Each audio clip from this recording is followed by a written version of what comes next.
पत्नी का भूत या गिल्ट। एक आदमी की पत्नी अचानक से बहुत बीमार पड़ गई।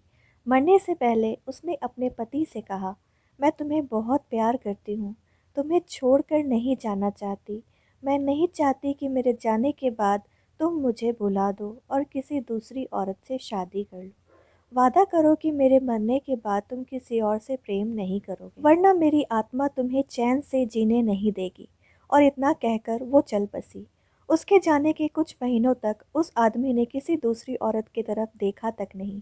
पर एक दिन उसकी मुलाकात एक ऐसी लड़की से हुई जिसे वह चाहने लगा। बात बढ़ते बढ़ते शादी तक आ गई और उनकी शादी हो गई। शादी के ठीक बाद आदमी को लगा कि कोई उससे कुछ कह रहा है। मुड़कर देखा तो वो उसकी पहली पत्नी की आत्मा थी। आत्मा बोली, तुमने अपना वादा तोड़ा है, अब मैं हर रोज़ तुम्हें परेशान करने आऊँगी। और इतना कहकर वो गायब हो गई। आदमी घबरा गया, उसे रात भर नींद नहीं आई। अगले दिन भी रात को उसे वही आवाज़ सुनाई दी, मैं तुम्हें चैन से नहीं जीने दूंगी। मैं जानती हूँ कि आज तुमने अपनी नई पत्नी से क्या क्या बातें की।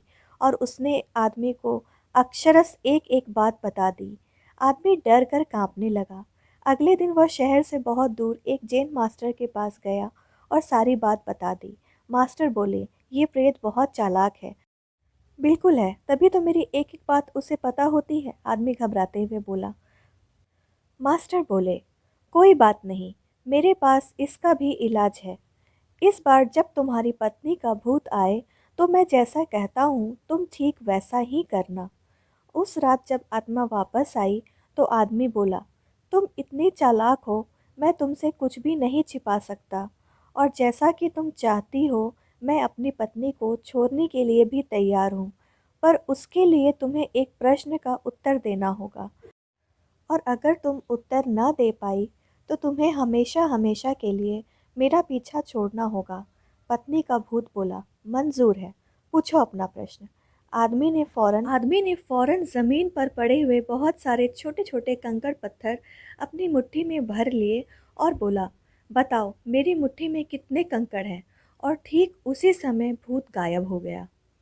कुछ हफ्तों बाद वो एक बार फिर से उन जैन मास्टर के पास उनका शुक्रिया अदा करने पहुंचा। मास्टर, उस भूत ने मेरा पीछा छुड़ाने के लिए मैं जीवन भर आपका आभारी रहूंगा। आदमी बोला, पर मैं ये नहीं समझ पाया कि आखिर उस प्रश्न में ऐसा क्या था कि एक झटके में ही भूत गायब हो गया। मास्टर बोले, बेटा, दरअसल कोई भूत था ही नहीं। मतलब? आदमी ने आश्चर्य से बोला। हाँ, कोई भूत था ही नहीं।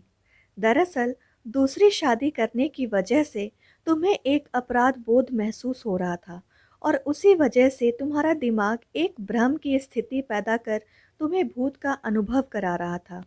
मास्टर ने समझाया। पर ऐसा था तो वो मेरी हर एक बात कैसे जानता था? आदमी ने पूछा। मास्टर मुस्कुराए, क्योंकि वो तुम्हारा बनाया हुआ ही भूत था। इसीलिए जो कुछ तुम जानते थे वही वो भी जानता था। और यही कारण था कि मैंने तुम्हें वो कंकर वाला प्रश्न पूछने को कहा, क्योंकि मैं जानता था कि इसका उत्तर तुम्हें भी नहीं पता होगा, और इसीलिए भूत भी इसका उत्तर नहीं दे पाएगा और तुम्हें दिमाग की ही उपज से छुटकारा मिल जाएगा। आदमी अब पूरी बात समझ चुका था। उसने एक बार फिर मास्टर को धन्यवाद किया और अपने घर लौट आया। फ्रेंड्स, कई बार हमारे मन में भी किसी पुरानी बात को लेकर एक गिल्ट फीलिंग रह जाती है। कहानी में भूत का आना उसी तरह की फीलिंग का एक एक्सट्रीम फॉर्म है। पर अधिकतर मामलों में हम किसी पुरानी घटना को याद कर अफसोस करते हैं और कभी कभार खुद पर क्रोधित भी हो जाते हैं। ऐसा बार बार करना गलत है। अपने भूत की वजह से अपने भविष्य और वर्तमान को बिगाड़ने में कोई समझदारी नहीं है। इसीलिए अगर आप भी किसी पुरानी घटना की वजह से अपराध बोध महसूस करते हैं तो ऐसा ना करें। गलतियां करना तो मनुष्य का स्वभाव है, सभी करते हैं। आपसे भी हुई तो कोई बात नहीं। उस घटना को पीछे छोड़ें और अपने जीवन को सार्थक बनाने की दिशा में काम करें। आशा करती हूँ दोस्तों आप लोगों को स्टोरी पसंद आई होगी। पसंद आई हो तो लाइक, शेयर और सब्सक्राइब करना ना भूलें, और आपकी इस स्टोरी के लिए क्या राय है हमें कमेंट करके ज़रूर बताएं।